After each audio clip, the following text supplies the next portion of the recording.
What's going on, everybody? So today we're going to be talking about why your kicks aren't hitting as hard as you want them to and what you can do about it. So let's jump right into it.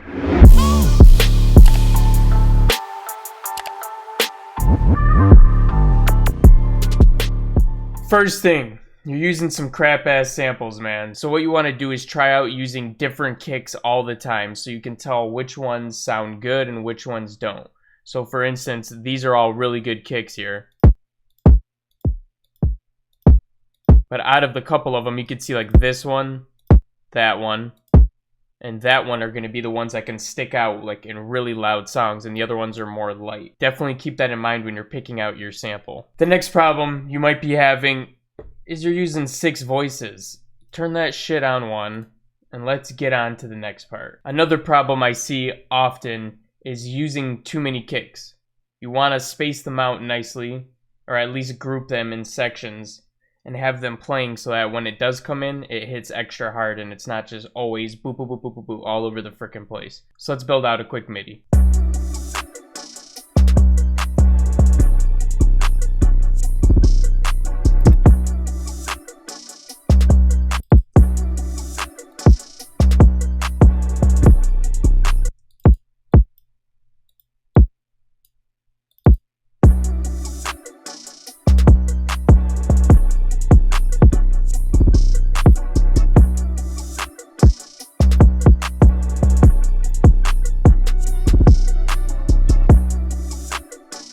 This is an example of using the perfect amount of kicks. It's not playing every single time, but it's playing on the big 808s that you want to accentuate. The next thing you're probably doing wrong is you're leaving your MIDI notes like this. What you want to do, and especially with like all your drum samples, is just make sure you stretch them out farther than they need to be so that the whole sample is being played out. Now, there is an exception to this rule. If you're doing some ghost notes on your kick, let's say like we have a little roll right here, right before the kick, I might shorten these up just so that they sound like you're barely hitting the kick pedal on the drum set.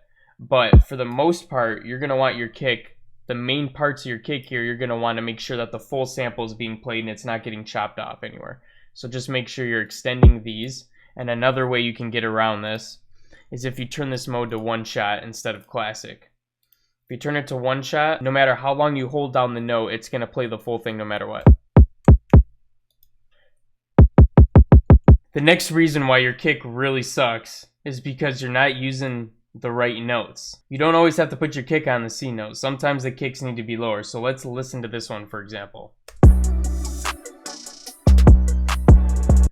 It's pretty punchy, but it also has a lot of highs accentuating into it. So I'm just going to drop these down an octave and see how that sounds.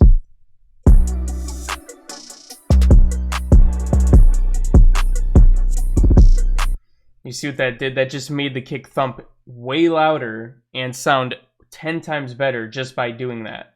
So definitely play around with your octaves. The good rule of thumb here is you'll know right away when it's too low because it'll fizzle out and it won't even be a kick anymore. So when we go down one more octave here, listen to it.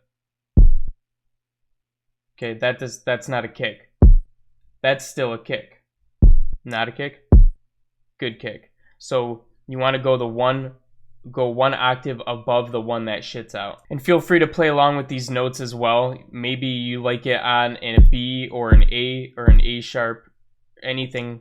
Maybe you want it a little bit higher, but play around with it that way as well. If your kick at this point is just not hitting loud enough, like you see mine, I haven't played with the volume at all yet, but you can see it's going almost 8 over. The best things you can do here is you can turn up the volume by using this. So it's usually set to -12. If mine wasn't blowing out of proportion right now, I would set it to 0, for example. So you'll have a louder kick there. Some other ways you can make it louder. I wouldn't suggest this one for kick samples, but you could use the gain right here to make it louder. The best second option, if you don't want to use this volume down here, is just to raise this velocity all the way up to 100%. But it should be hitting insanely loud now to the point where you probably need to turn it down if you have it all the way up. That's a good sign. All right, so if your kick is still sucking, what you're going to want to do is do some sort of 808 sidechaining, and you could even sidechain the melody to your kick as well. If your melody is really intensive and there's a lot of low end, you could always do that. Now, you definitely don't need to do this by any means. You can hear I don't really need to do it right now, but I'll show you for demonstrative practices. So I do an EQing sort of side chaining here in FabFilter Pro Q3. And I have a video on this, and I'll link it at the top of the description here on how you set this up exactly. But I'll give you the gist of it. What I do is I go to the kick sample, open it up, and find the point where it's peaking.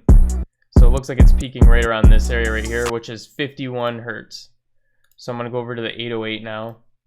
And I already have this set up to sidechain with the kick. I'm just going to set this to 51, somewhere around there. And I might like squeeze this a little bit, turn this down.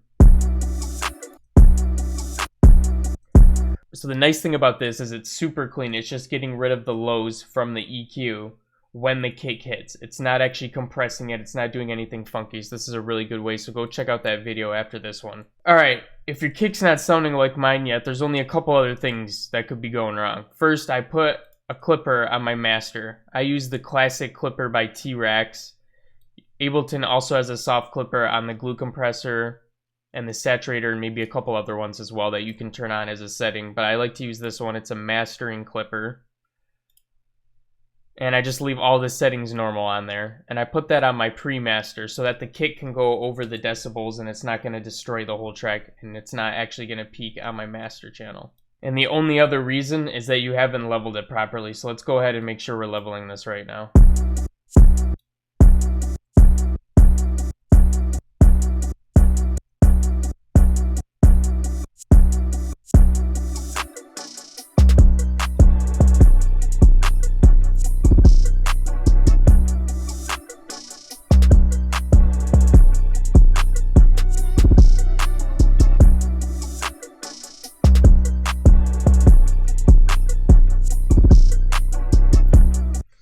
Alright, that sounds good to me. So you can see these levels are freaking crazy. And some people might get mad at me because these levels are insane. But that's how you get this distorted effect with your trap beats. So do it anyways. Alright guys, so those are all the reasons why your kick sucks. And what you can do to change so that your kick doesn't suck anymore. So I hope you guys like that one. Go ahead and smash the like button if you did. Also subscribe to the channel if you're new here, because we're uploading daily videos and you're not going to want to miss out on them.